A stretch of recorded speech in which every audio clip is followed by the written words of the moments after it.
So you got yourself a Canon camera, huh? And you want to set a custom white balance, is that right? Do you think you have what it takes? Do you? Because seriously, you're going to need a camera and a gray card. I can't believe I caught that.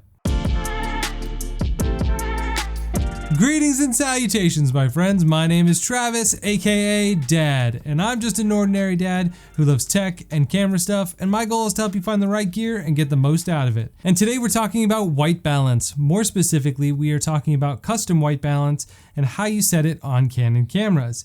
Now, for the sake of this video, I'm going to go ahead and assume you know a little bit about white balance. If you don't, I have another video that I'll link to up in the card as well as in the description down below. So you can go over there and watch this video, which has more in-depth explanation all about white balance. But in a nutshell, white balance is just a setting in your camera that helps your camera determine what color is white. And by making sure that setting is correct, your camera is going to be able to deliver much more accurate colors in your videos or photos. Now in this quick tutorial, I'm going to go ahead and use the Canon M50 Mark I for this example to show you how the settings work.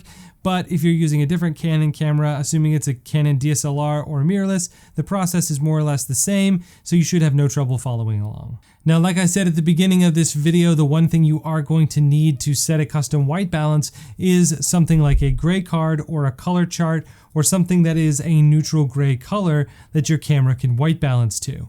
And the good news is these little gray cards are super cheap, and I'll have it linked up in the description down below where you can pick one up.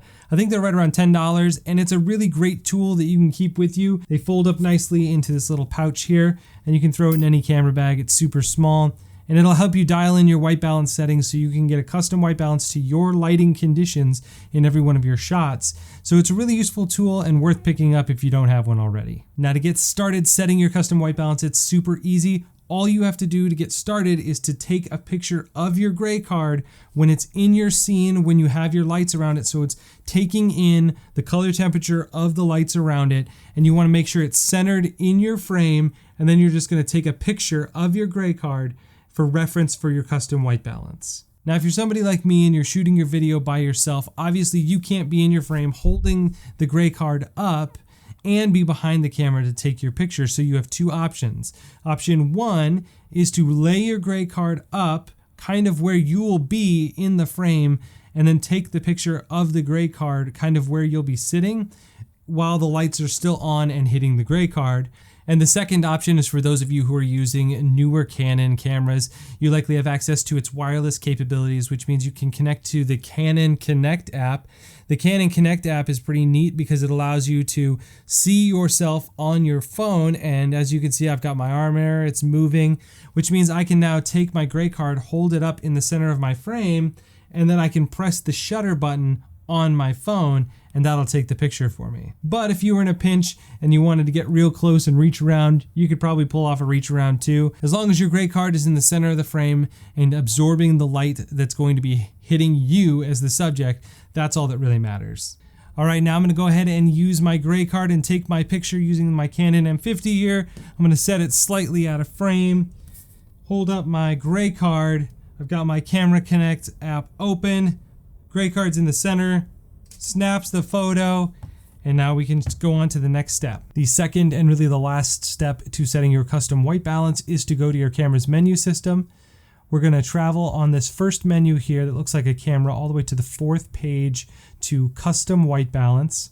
And it might be different on whatever camera you're using, but for me it's on this fourth page here. But search for custom white balance. Hit OK. It's going to show you the last picture you took, which is the photo we took to set our white balance using the gray card. We're going to go ahead and hit OK. We're going to set this image. Now this image is set to our custom white balance. And what we can do is go to the queue, and then we're going to see our white balance up here. And if you look, you have these different presets, but this last one here with these two little triangles and the square in the center, this is your custom white balance, and this is the one that is going to be referencing the colors that we just chose using our custom reference photo. And that's it, easy peasy. Now your white balance is set, and you can use this photo to reference your white balance in this specific environment every single time. So if you have multiple lighting setups in the same room, what you could do is set up all of your lighting setups, take photos of you in your scene with your gray card, and then you can use those photos as references for your white balance anytime you want. So that's going to do it for this video. If you liked it, found it helpful, or mildly entertaining, please go ahead and smash that like button and click subscribe for more videos like this. And I'll see you guys in the next video. Later.